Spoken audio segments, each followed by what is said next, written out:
Welcome to Xlibris On Air and the stories behind the stories of today's literature and their authors. A presentation of Xlibris Publishing.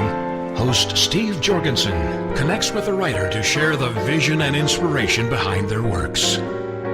Insightful, informative, and always entertaining, please welcome host Steve Jorgensen and this week's edition of Xlibris On Air. Greetings for Xlibris On Air. This is J. Douglas Barker. An important title, I think, for anyone that wants to be successful financially.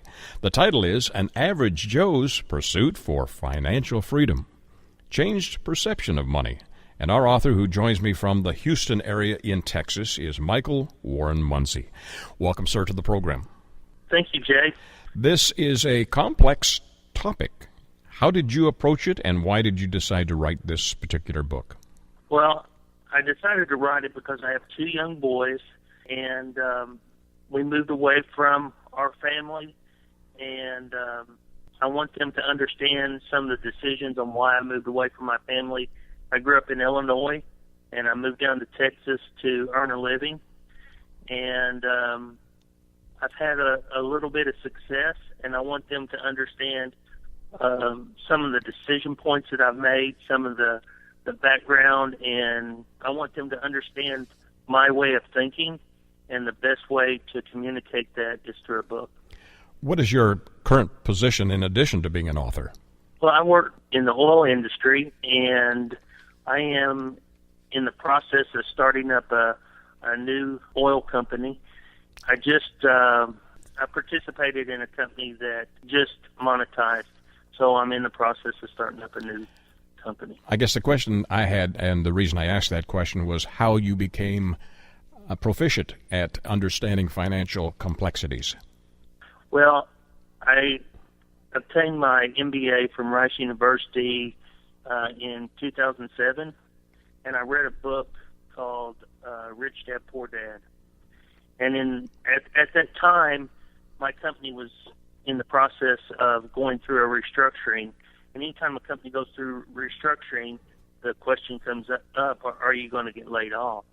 And at the time, the book was talking about what true wealth is and living without a paycheck, and how long. And then I got to thinking, how long can I make it without a paycheck? And the answer was not very long without going bankrupt. So I didn't want to put myself in a position to where I was dependent upon a paycheck, and that I could live without dropping my standard of living without a paycheck. And that, over the last 4, 5, 6 years, that's been my main focus, is generating income without physically working. The typical job. That's why you say An Average Joe's Pursuit for Financial Freedom. You have also subtitled that Changed Perception of Money. Now, what is your changed perception of money? Well, I was taught to go to school, work hard, go to work for a good, stable company, and become a high-paid employee. And you know, invest in your 401k, you know, the traditional type way of going through a career. And it wasn't until I got my MBA and I read Rich Dad, Poor Dad that I realized that that's probably not the way I want to think about getting to retirement, and that's something that I don't want to teach my children.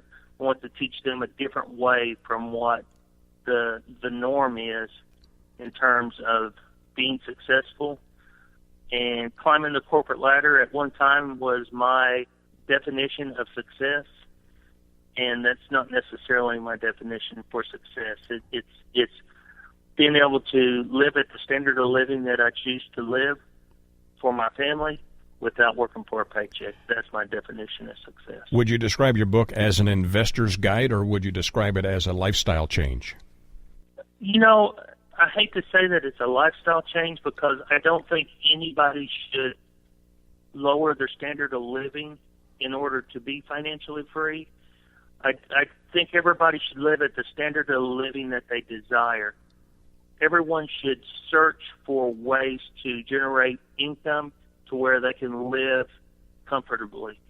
If you have to pinch pennies and live at a lower standard of living than what you really want, you're really not going to be happy. True. So I stress for people to search for ways to increase your income, know what value you bring to your current employer, and make sure that you are being adequately compensated for the value that you bring for your company. As a non-traditional thinker, if I'm in a career and want to earn outside money or outside income or investments, what is your advice there? How do I get started? Well, I don't recommend any specific thing to any of my readers because everybody has to find the niche or the thing that works best for them. There are tons of different ways of increasing your passive income. One, you can start out by purchasing rental property and rent it to people. You could find maybe a vending machine. You can write a book that will generate passive income. There are tremendous ways to create additional income outside of the traditional 401k. You have covered some of the basics, like the importance of setting goals, creating passive income, building a team. A team would, I guess, give me the opinion of maybe an investment counselor or perhaps a real estate team. Are those on your list of team members that you should consider? Yes, the team that I refer to is more of a real estate team, a team that goes out and you got to have a good realtor on your team. You have to have a good mortgage broker on your team.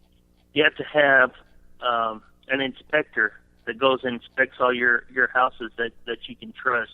You have to have people that can come in and clean the carpet for you after you purchase a property. You have to have painters and all kinds of different aspects to where that you don't necessarily want another job. You want passive income to where you don't have to work. So you have to build a team around you with people that you trust that will do a good job for you to where you're not creating another job for yourself. A lot of people are concerned about rental properties because they don't want another job. They don't want to have to fix toilets for a living. Mm-hmm. I have part of my team is a property manager. And they take care of all the issues with the tenant. They set up maintenance, all that type of stuff. And that's all included in the cost of renting the property. So your focus has been to the real estate side rather than investing in the stock market and other traditional methods of increasing your wealth. Well, it has been up until this point right now in the Houston housing market. The housing market is booming, and it's difficult to purchase a house that I'm able to create enough cash flow to make it worth my while because of the housing market is so high right now here in Houston. Yes. So I'm looking at other avenues, maybe starting a business of some sort, and I'm going through that thought process right now. So I'm changing my method a little bit right now, swinging from real estate to putting my money into a business and building a business. Your book is actually more biographical than it is advice-giving, isn't it? Well, yes. I think the best way to communicate or relate to people is by telling people about your own struggles and letting everybody know that it's not an easy process, and we all have weaknesses, and we all have things that we have to work through. It's not an easy journey to become financially free. Have you also found some networking opportunities that have helped you keep you motivated as you are pursuing your financial freedom? Or do you think that's of value?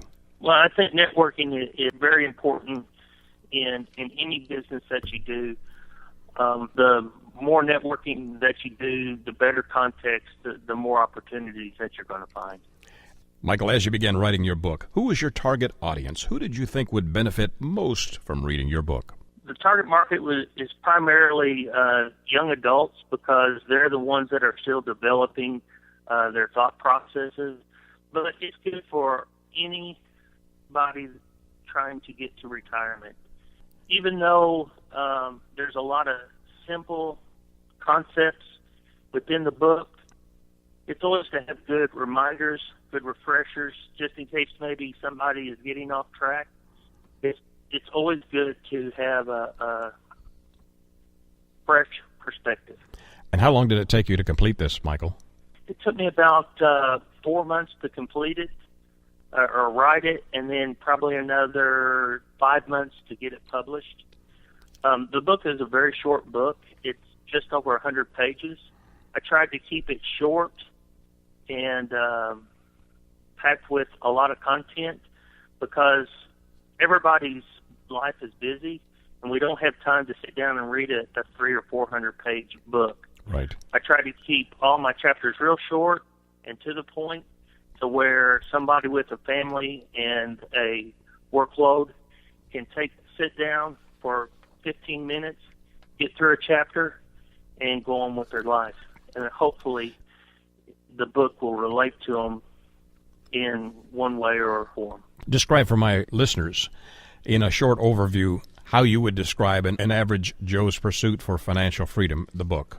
Well, I think that everybody should be looking for ways to generate passive income. And you don't have to put back a whole lot of money. You don't have to have a whole lot of money to start investing. You start out slow with something that you can work within your budget. Start out with a percentage, 5%, 10%, and stick to it. As you gain experience and you make more money with experience or through your job, you can increase that percentage with time. And if you start young and work your way up, you'll be surprised how fast it accumulates. Were there challenges, Michael, in getting all of these concepts into a book form that was readable? The biggest challenge was to make sure that everything flowed in a methodical way. I have a whole lot of ideas and stuff bouncing around in my head, and I just wanted the book to flow good and make sure that people could understand some of the high points or important points of getting to retirement so they don't have to lower their standard of living or work for a paycheck. Complex issue covered in an important book for those who are looking for a way to reach financial freedom. An average Joe's pursuit for financial freedom. Changed perception of money. Our author, Michael Warren Munsey. Michael, where can my listeners get copies of your book?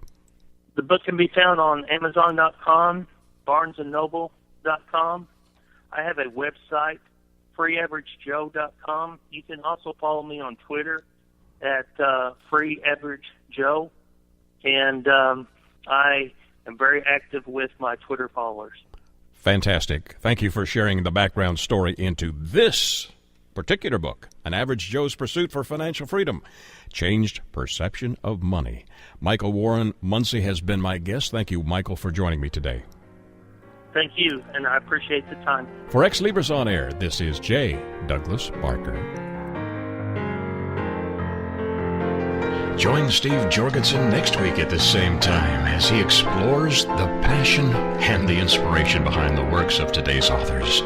Right here on Xlibris On Air.